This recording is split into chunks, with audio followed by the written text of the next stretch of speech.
Hello, I'm Nat Coombs, and joining me today are Champions League winner Andrew Cole and international football writer Peter Staunton. We're going to start with our big game, Arsenal versus Napoli.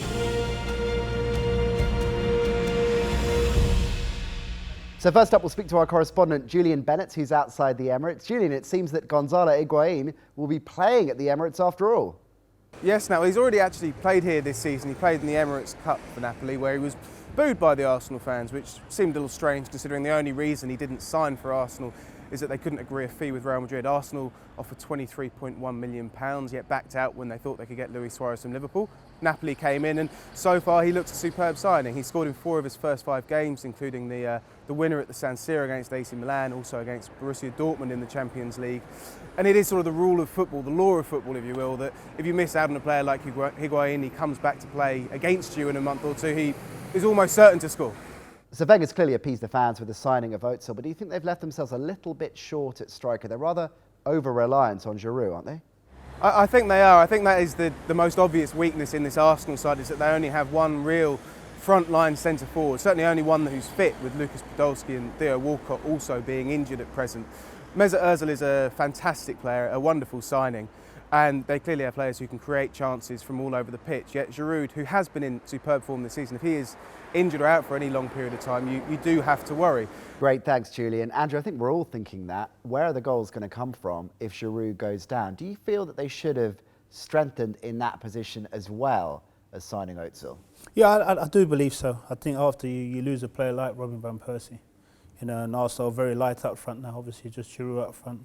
Bentner's got himself back involved after coming out of the wilderness. So I think bringing in someone like Higuain, would have been perfect for Arsenal. Well, he's ended up at Napoli. They're riding high in the Serie A table. How are they going to approach this one tactically, do you think, Pete? I think Rafa Benitez will be content with a draw. I mean, they beat the finalists, Borussia Dortmund, on the first match day. So I think if Napoli can win their home games and draw away, I think that would be enough for Benitez to carry them through to the next stage. He'd be quite happy with that. Arsenal looking good domestically as well, of course, Andrew. How far can they go in this season's Champions League, do you think? That's a tough one. I think for any of the English clubs, this season is going to be very, very tough to win this tournament. I think it gets harder and harder. And now the Germans have set a benchmark. Bayern Munich are possibly the strongest team in the European Cup. So I think whoever beats a team like Bayern got a great chance of winning it. And we were talking about how, and you touched on it right there, Andrew, how the different European leagues have addressed the balance a bit in terms of where the big stars are ending up. Higuain is the poster boy for that. Serie A will feel that they've got a real chance at having a champion this year.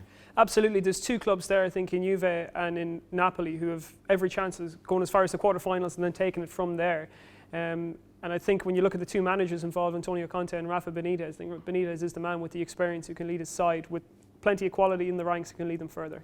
Okay, gents, predictions time. Going to put you on the spot. I'll start with you, Pete. How do you see this one going? I think it's going to be a 2-2 draw. Goal fest, huh? How about you, Andrew? I'm going to sit on the fence, 1-1. The boys have had their say, both of them going for draws. What do you think? Let us know. Use the hashtag Champions Club. Right, let's move things on and look at the star players ahead of today's game.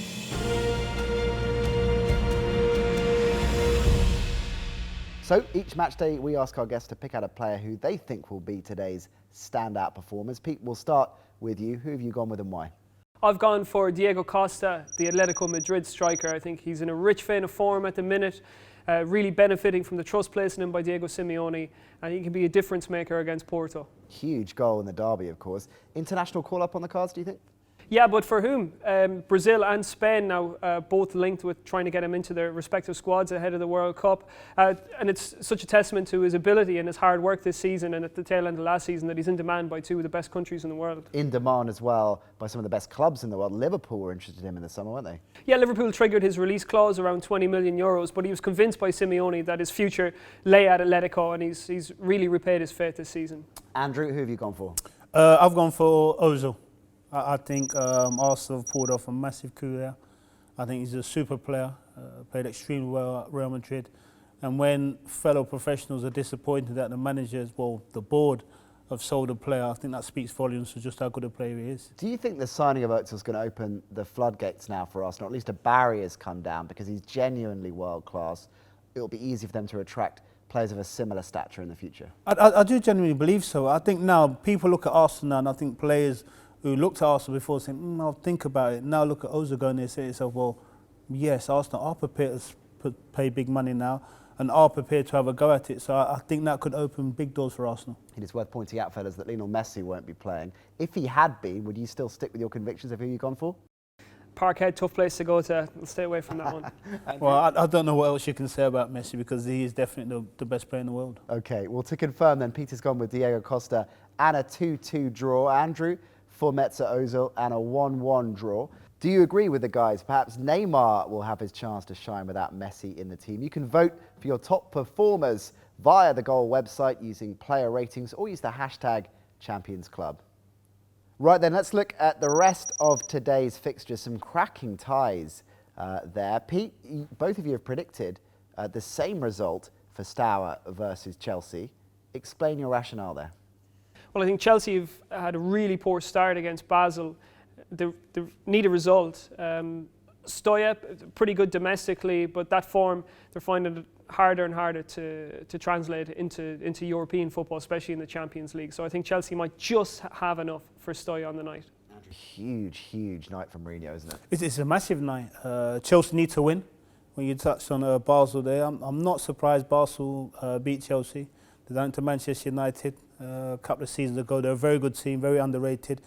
Chelsea need to win.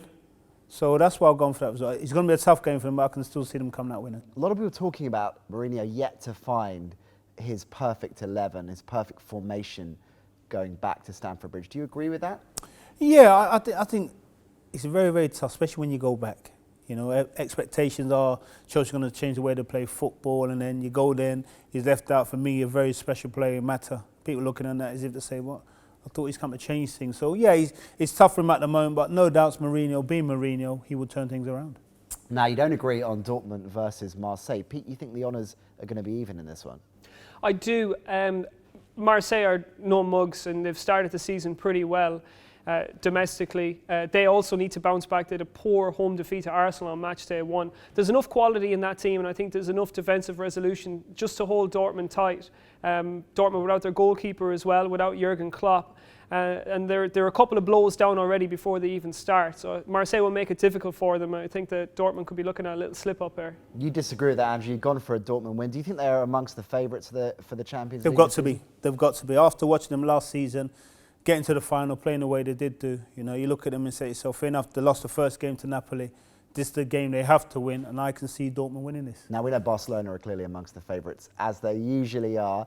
Didi Hamann on this show said that Celtic were his dark horse for the Champions League this season. They're going head-to-head. You're both going for a 2-1 win, but it's going to be, for Barca, but it's going to be tough going by the time. It's going to be very tough. I'm not sure if Didi actually saw the draw before he mentioned Celtic being a dark horse, because it's a hell of a group they've got. I'm really looking forward to that game. The atmosphere at Celtic Park is unbelievable. They played there last season against Barcelona, winning that one. And no doubt Barca will be saying to himself, well, this won't happen this season. It'll be a special night, won't it? It will, and more than any other ground in Europe, I think that Parkhead really gives the 12th man. Celtic certainly have goals in them at home in the Champions League.